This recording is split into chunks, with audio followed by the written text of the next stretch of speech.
Die Situation in der Ukraine war auch ein Thema, das uns heute beschäftigt hat. Deutschland und Großbritannien stehen fest an der Seite der Ukraine. Das sage ich ausdrücklich auch mit Blick darauf, dass zuletzt versucht worden ist, an diesem Engagement Zweifel zu sehen. Wir werden unsere finanzielle, wirtschaftliche, politische und auch militärische Unterstützung fortsetzen, solange das notwendig ist. Der Haushaltsentwurf steht für nächstes Jahr und wird 4 Milliarden Euro an bilateraler Hilfe für die Ukraine vorsehen. Zusätzlich stellen wir der Ukraine gemeinsam mit den G7-Staaten einen 50 Milliarden Kredit zur Verfügung, um eine verlässliche finanzielle Unterstützung zu gewährleisten. Dafür nutzen wir auch Windfall Profits aus eingefrorenen Zentralbankvermögen Russlands. Zutiefst beunruhigt blicken wir auf die Lage im Nahen Osten und die Eskalation in der Region. Das große menschliche Leid, was wir dort seit Monaten beobachten, vergrößert sich dadurch genauso wie das Risiko eines Flächenbrands. Wir rufen alle Parteien dazu auf, die Verhandlungen über einen Waffenstillstand und die Befreiung der Geiseln unverzüglich fortzusetzen. Die katastrophale humanitäre Lage in Gaza und der mangelnde Schutz von Zivilisten und humanitären Helfern besorgt mich zutiefst. Hier muss Israel mehr tun. Nicht nur in diesen außen- und sicherheitspolitischen Fragen stimmen sich unsere Regierungen eng miteinander ab. Uns ist es auch wichtig, die Beziehung zwischen der Europäischen Union und Großbritannien weiterzuentwickeln. Ich freue mich über die Ankündigung von Keir Starmer, dass er einen Neustart im Verhältnis zur Europäischen Union suchen wird. Diese ausgestreckte Hand wollen wir ergreifen. Das Vereinigte Königreich war schon immer ein unverzichtbarer Teil bei der Lösung der großen Fragen, die ganz Europa betreffen. Daran hat sich nach dem Abschied aus der EU nichts geändert. Mit dem Austrittsabkommen, dem Nordirland-Protokoll, den umfassenden Handels- und Kooperationsabkommen sowie dem Windsor Framework besteht jetzt ein verlässlicher rechtlicher Rahmen für unsere Beziehungen, den es jetzt vollständig umzusetzen gilt. Ein letzter Punkt ist mir wichtig. Die Kontakte zwischen unseren Gesellschaften, zwischen Deutschen und Briten, sind nach dem Brexit und wegen der Covid-19-Pandemie massiv zurückgegangen. Das wollen wir ändern. Wer sich gut kennt, versteht sich auch besser. Keir Starmer und ich sehen das sehr ähnlich. Und deshalb wollen wir auch auf dieser Ebene den Austausch zwischen Deutschland und Großbritannien weiter intensivieren. Mr. Prime Minister, welcome to Berlin. Thank you very much. Can I first express my sincere condolences for the shocking attack in Solingen last week. Our country knows what it's like to suffer such senseless and despicable acts, and our thoughts are with all the families affected by this terrible event. And Ola, thank you. It's fantastic to be here with you in Berlin. Not, alas, my first visit here as Prime Minister. Football, as it turns out, decided to visit its second home in Spain this term when I was last here. But anyway, it's still an incredible experience and a showcase for the fantastic hospitality of this great nation. So thank you for hosting yet another episode in English footballing trauma. I've been through a lot. Anyway, I'm delighted to be back at this moment of opportunity for our two countries. Olaf, on every occasion that we've met, we've talked about our ambitions for the future, our values of security, prosperity and respect, and our shared determination to harness the power of government for the service of working people. And that is what we are doing today. A new UK-Germany treaty, a once-in-a-generation chance to deliver for working people in Britain and in Germany. A new agreement, a testament to the depth and potential of our relationship, with deeper links on science, technology, development, people, business, culture, a boost to our trading relations.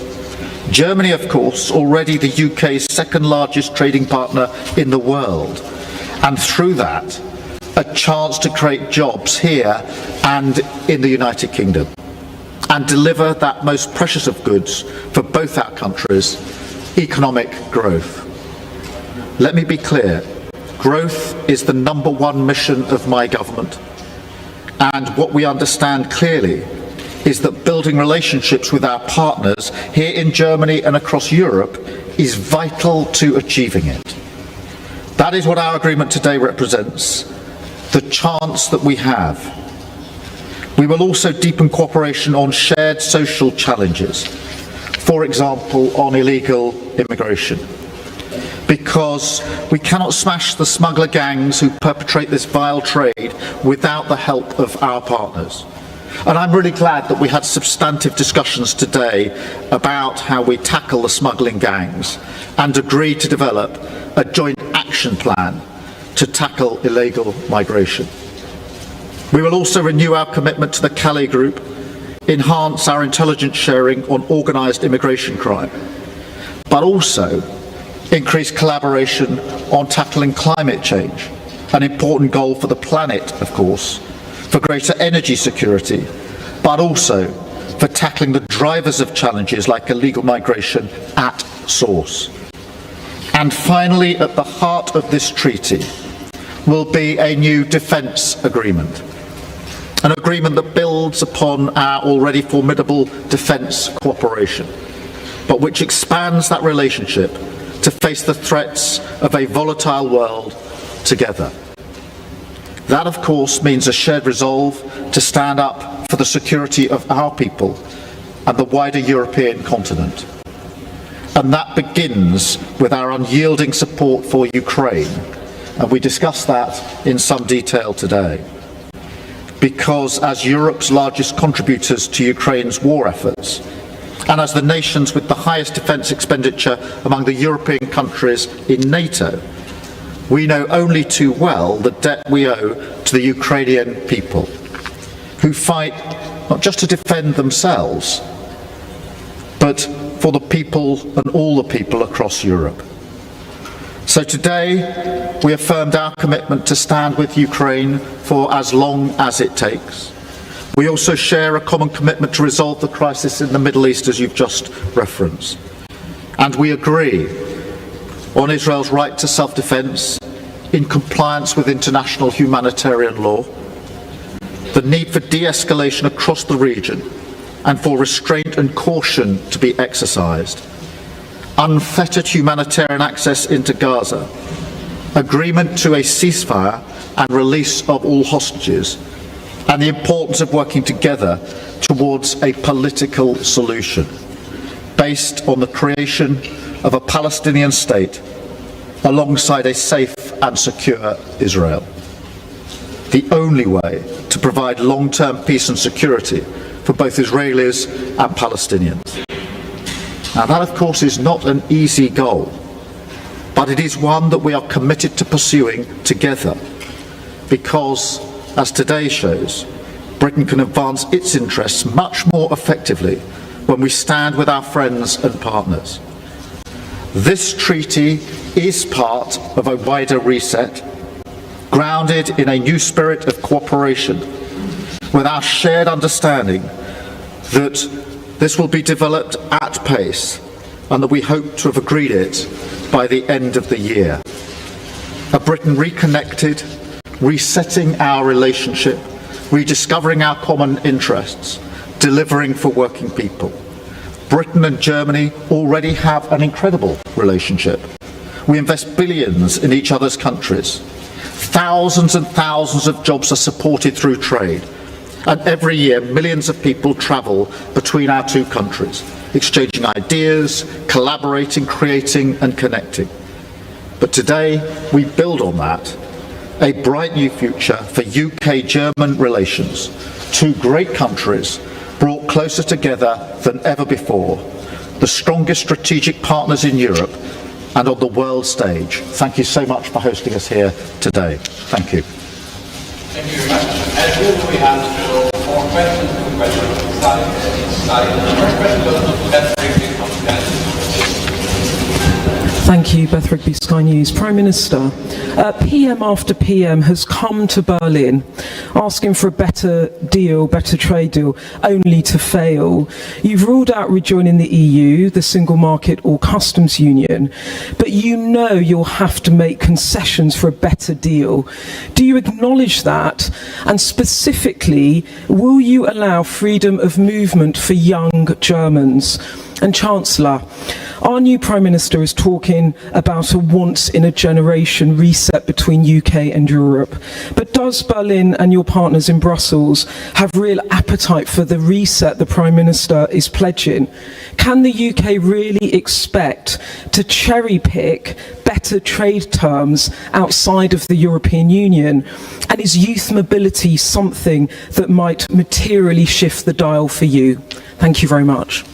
Thank you, Beth. Obviously, today is predominantly about the bilateral treaty that we will agree at pace, and we've talked about the substance of that today. And that will be ambitious, it will be wide-ranging, covering trade, the economy, defence, and many other issues. And the fact that we've agreed the substance, the ambition and the pace of it today, I think, is very significant for both the UK and for Germany. And that's why I say it's a once-in-a-generation opportunity to take something of that order forward for both of our countries. When it comes to the wider reset with Europe, I'm absolutely clear that we do want a reset. I've been able to repeat that here today, a reset with Europe, a reset with the EU. That does not mean reversing Brexit or re-entering the single market or the customs union, but it does mean a closer relationship on a number of fronts, including the economy, including defence, including exchanges. But we do not have plans for the youth mobility scheme, but we do have plans for a closer relationship between us and the EU as part of that wide set. So the position today is exactly as it was before the election, but what we've been able to do today is to move that forward with the bilateral treaty agreement and to reiterate our desire to reset the relationships with the EU. Thank you. Ich habe nicht viel zu ergänzen. Aus meiner Sicht geht es darum, dass wir gute Beziehungen schaffen zwischen der Europäischen Union und Großbritannien. Das kann jeden Tag besser werden und alle haben ein Interesse daran. Die historische Entscheidung in Großbritannien ist gefallen. Großbritannien hat die Europäische Union verlassen, aber wir sind Freunde, wir leben auf einem Kontinent und aus unserer Perspektive und wir finden, dass es deshalb auch wirklich guten Anlass gibt, alles dafür zu tun, dass die Beziehungen zwischen unseren beiden Ländern, aber eben auch zwischen der Europäischen Union und Großbritannien so gut wie möglich sind.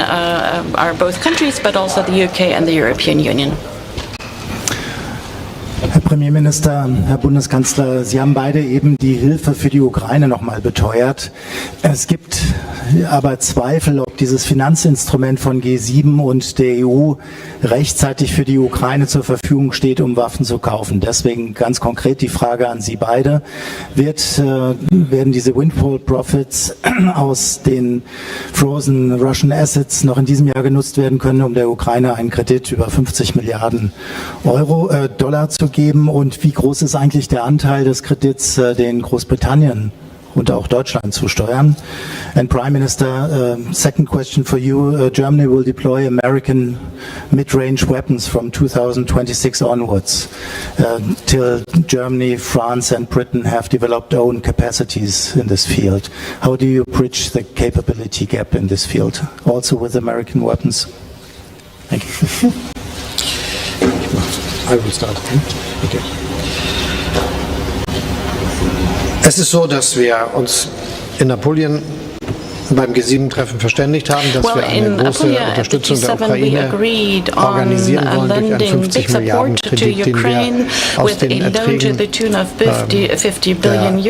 eingefrorenen russischen Zentralbank refinanzieren.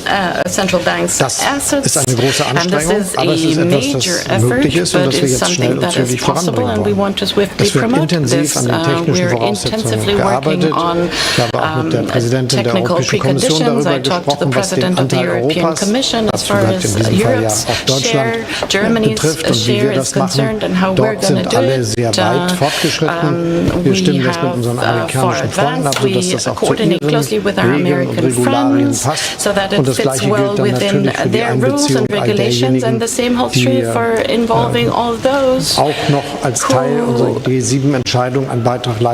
want to lend a contribution as part of G7, the UK, Canada and Japan, and of course we are happy if others chip in and join. These are the developments, and in this sense in this regard, we're at work, and we hope that we have the technical preconditions ready for it to happen. Thank you very much. In terms of the wider question about capability, obviously the UK, along with Germany, along with key allies, does already provide support and weaponry, particularly in relation to the conflict in Ukraine, which is where we've been working so closely together. So far as the UK is concerned, there's been no change of position, no new decisions made in relation to capability. And the contribution we make is in accordance and consistent with the contribution that was made before the election, because there's been a high degree of consensus, political consensus, in the UK in relation to that. As you would expect, Ukraine was a part of our discussion here this morning as we looked at the challenges ahead, and our resolve is, as ever, to stand shoulder to shoulder with Ukraine to provide the support that it needs for as long as it needs. Thank you. Next question. This is from Australia.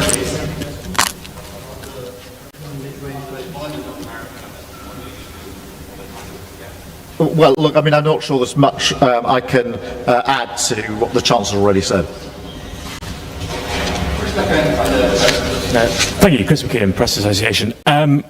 Following on the subject of Ukraine and weapons and long-range weapons, firstly, Prime Minister, is it the case that it is American objections that are preventing the use of Storm Shadow missiles to target, to hit targets in Russia?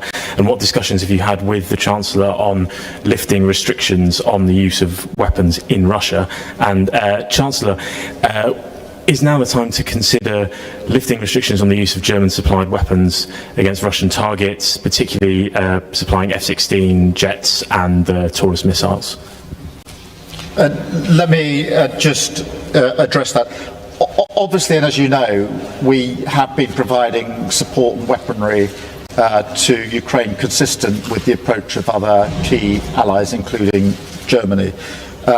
We supported the approach and the framework put forward by the previous government in the United Kingdom when we were in opposition, and we are acting consistently with that in government, and that's why I'm very clear that no new or different decisions have been made. I'm not going to get into tactical questions about the use of weapons for very obvious reasons, but no new decisions have been taken. But Ukraine is, of course, a constant theme of discussion between NATO allies, and we all recognise the need to stand by Ukraine for as long as it takes, and we've renewed that commitment here this morning. Deutschland ist einer der ganz großen Unterstützer der Ukraine. In Europa leisten wir die meiste militärische Unterstützung und das werden wir auch fortsetzen. Ich habe darüber berichtet. Diese Unterstützung wird noch ergänzt durch den 50 Milliarden Euro Kredit, den wir vorbereitet haben, als G7 und an dem wir jetzt hart arbeiten. Was die Waffenlieferung betrifft, gibt es keine neuen Entscheidungen aus Deutschland.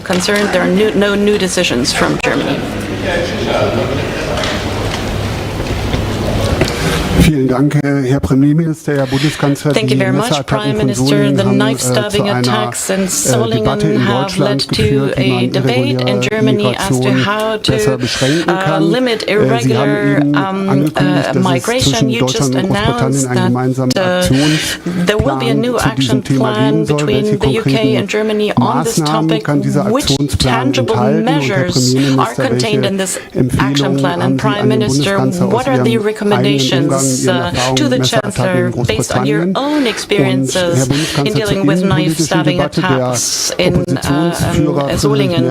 And Mr. Chancellor, the opposition leader Friedrich Merz offered to support laws, draft bills without the support of your coalition partners. This would infringe upon the coalition treaty. Are you categorically against this because of that reason? Zunächst mal, wir haben uns intensiv auch über den furchtbaren Anschlag in Solingen unterhalten. Und ich bin sehr dankbar für die Solidarität, die mir in unserem persönlichen Gespräch zum Ausdruck gebracht hat und das er hier nochmal wiederholt hat. Das ist wirklich furchtbar, was dort passiert ist. Und ich werde die Gespräche, die ich mit denjenigen, die sofort auf dem Platz waren und geholfen haben, nicht vergessen, die immer noch mit ihren Gefühlen kämpfen, weil es ja eine für viele Menschen furchtbare Situation gewesen ist, die um ihr Leben gekämpft haben, um deren Leben sie gekämpft haben. Und wir wissen, 3 sind gestorben. Der mörderische Anschlag von Solingen hat eben 3 Menschen das Leben gekostet. 8 weitere Opfer befinden sich weiterhin im Krankenhaus. Wir trauern um die Toten und wünschen den Verletzten, dass sie schnell und vollständig gesund werden. Nach diesem Terroranschlag können und werden wir nicht zur Tagesordnung übergehen. Wir werden die nötigen Lehren aus der schrecklichen Tat ziehen. Klar ist, wir setzen all unsere Bemühungen fort, irreguläre Migration nach Deutschland weiter zu begrenzen. Nach allem, was jetzt bekannt ist, hätte sich der Attentäter von Solingen gar nicht mehr in Deutschland befinden dürfen. Er hätte längst nach Bulgarien abgeschoben sein müssen. Wieso das durch die zuständigen Behörden nicht erfolgt ist, muss nun genau untersucht werden, auch um zu verhindern, dass sich solche Fälle in Zukunft wiederholen. Um irreguläre Migration zu begrenzen, hat die Bundesregierung in enger Abstimmung mit den Ländern und der Zustimmung von Bundestag und Bundesrat in den vergangenen 12 Monaten eine ganze Reihe von weitreichenden Maßnahmen auf den Weg gebracht, unter anderem das Rückführungsverbesserungsgesetz. Damit sind rechtliche und bürokratische Hürden beiseite geräumt worden, die den zuständigen Behörden bei Abschiebung bislang im Wege gestanden haben. So hat die Polizei bei der Suche nach Personen, die zur Rückführung bestimmt sind, mehr Befugnisse. Sie darf zum Beispiel auf der Suche nach Personen die gesamte Unterkunft betreten. Personen dürfen auch deutlich länger in Abschiebegewahrsam genommen werden und Asylbewerber erhalten deutlich länger reduzierte Leistung.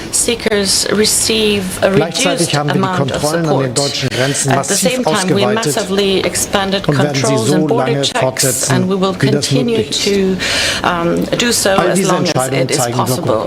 Die Zahl derer, die irregulär nach Deutschland kommen, hat sich in diesem Jahr um mehr als ein Fünftel verringert. Die Zahl der Abschiebungen im ersten Halbjahr hat im Vergleich zum Vorjahr um mehr als ein Viertel im Vergleich zu 2021 sogar um 60% zugenommen. The number of people deported has increased by 60%. Sind die Zahlen längst noch nicht so, wie sich das die Bürgerinnen und Bürger erwarten und wie ich mir das wünsche. Deshalb wird die Bundesregierung ihre Bemühungen fortsetzen, die irreguläre Migration weiter zu begrenzen. Dazu gehören auch neue gesetzliche Maßnahmen, die wir in der Bundesregierung seit dem Wochenende intensiv miteinander abstimmen. Dazu zählen insbesondere Verschärfung des Waffenrechts, Maßnahmen gegen gewaltbereiten Islamismus und aufenthaltsrechtliche Maßnahmen, vor allem um Rückführungen noch weiter zu erleichtern. Das ist ein gutes Signal, wenn die größte Oppositionspartei in einer solchen für unser Land wichtigen Frage ihre Zusammenarbeit in Aussicht gestellt hat. Diese Bereitschaft ist willkommen. Die Bundesregierung wird die nun nötigen Entscheidungen sehr zeitnah mit Vertretern der Länder und von CDU, CSU eingehend erörtern, genauso wie Vorschläge, die aus diesen Reihen eingebracht werden.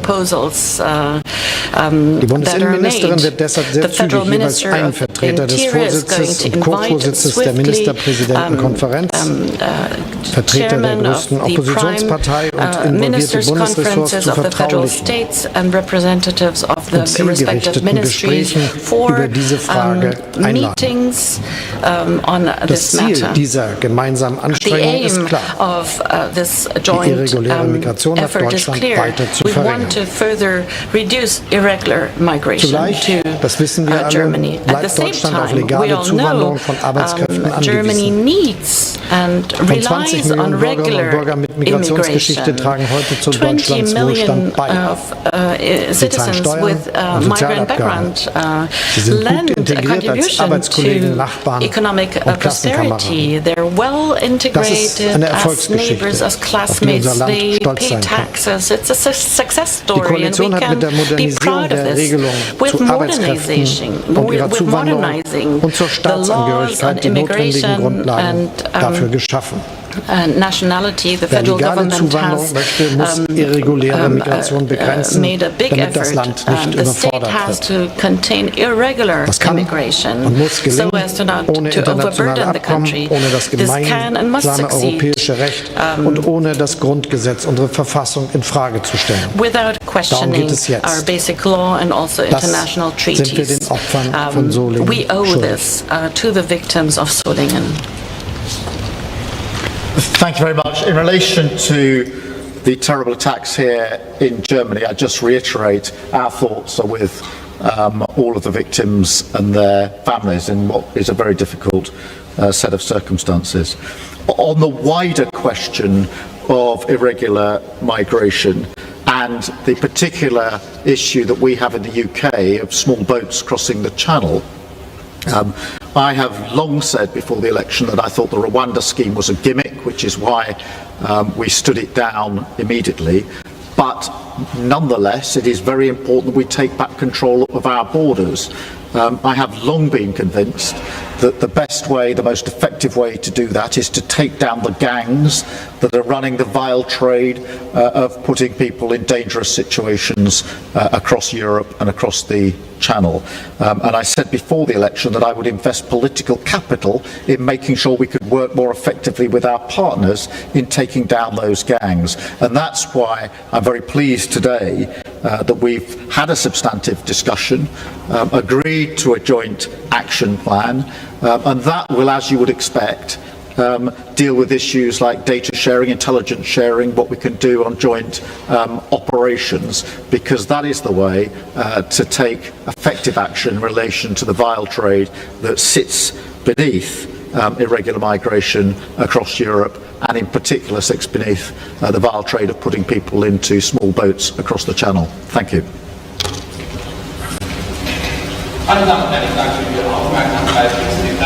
Thank you very much for your attention. This concludes our press conference. Funding and a trustful partnership which is based on shared values and reliable friendship. We are going to foster and promote this cooperation for the benefit of our peoples, for the benefit of Europe and security and the transatlantic sphere. Wir wollen es dabei nicht bei Bekenntnissen belassen, sondern unsere Beziehung auf eine ganz neue Grundlage stellen. In den kommenden Monaten werden wir gemeinsam auf einen Vertrag hinarbeiten, der die ganze Bandbreite unserer Beziehung reflektiert. Einen solchen Vertrag hat es zwischen Deutschland und dem Vereinigten Königreich noch nicht gegeben. Die Zusammenarbeit unserer beiden Regierungen wollen wir auch durch Regierungskonsultationen vertiefen, die wir in ganz naher Zukunft abhalten werden. Schon heute stimmen wir uns in der täglichen Regierungsarbeit eng und vertrauensvoll miteinander ab. All das zeigt, Deutschland und Großbritannien sind besondere Partner. Gemeinsam wollen wir den europäischen Pfeiler in der NATO stärken. Dabei wird eine engere sicherheitspolitische Zusammenarbeit auch eine wichtige Rolle spielen. Die Situation in der Ukraine war auch ein Thema, das uns heute beschäftigt hat. Deutschland und Großbritannien Germany and the UK stand firmly by Ukraine's side. I explicitly say this also against the backdrop of the fact that attempts were made to sow the seeds of doubt when it comes to this commitment. We will continue to lend financial, economic, political and military support as long as this is necessary. Der Haushaltsentwurf steht für nächstes Jahr the draft budget und wird 4 Milliarden Euro an bilateraler Hilfe für die Ukraine vorsehen. Zusätzlich stellen wir der Ukraine gemeinsam mit den G7-Staaten einen 50 Milliarden Kredit zur Verfügung, um eine verlässliche finanzielle Unterstützung zu gewährleisten. Dafür nutzen wir auch Windfall Profits aus eingefrorenen Zentralbankvermögen Russlands. Zutiefst beunruhigt blicken wir auf die Lage im Nahen Osten und die Eskalation in der Region.